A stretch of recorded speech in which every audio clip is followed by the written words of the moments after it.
जय गजानन जय माताजी। આજનો વ્યક્તિ હંમેશા દુઃખી કેમ રહે છે ચાલો જાણીએ। જાણતા પહેલાં કમેન્ટની અંદર જય માતાજી જરૂરથી લખી દેજો અને આ વિડીયોને શેર કરવાનું ભૂલતા નહીં। એમ કહેવાય આજના સમાજની અંદર વ્યક્તિ માટે વ્યક્તિ છે ગુણ છે ને વ્યક્તિ માટે વસ્તુ છે એ કેન્દ્રમાં છે। એટલા માટે આજનો વ્યક્તિ આજનો માનવ દુઃખી છે। કારણ તો કે પહેલાં વ્યક્તિ વ્યક્તિને પ્રેમ કરતા અને વસ્તુને વાપરતા, એટલે વ્યક્તિથી પ્રેમ હોવાથી આત્માથી પરમાત્માનું મિલન થતું, એટલે અંદરનો એક આનંદ અલગ હતો।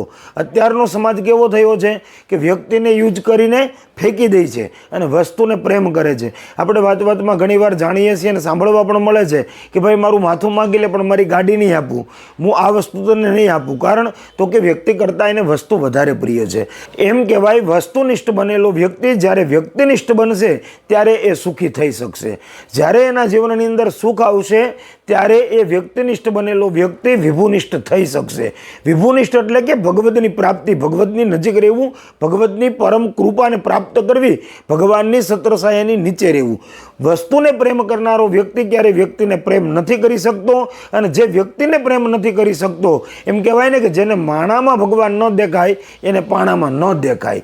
જે વ્યક્તિને પ્રેમ નથી કરી શકતો એ ક્યારેય વિભુને પ્રેમ નથી કરી શકતો। તો તમારે જો વિભુનિષ્ઠ બનવું હોય તો પ્રથમ પહેલાં વ્યક્તિનિષ્ઠ બનવું જોશે। માટે વસ્તુ વાપરવા માટે છે ને વાપરો, અને વ્યક્તિ પ્રેમ કરવા માટે છે ને પ્રેમ કરો, અને વિભુ છે એ પ્રાપ્ત કરવા માટે છે તો એની એક જિજ્ઞાસા તમારા અંદર ઉત્પન્ન કરો।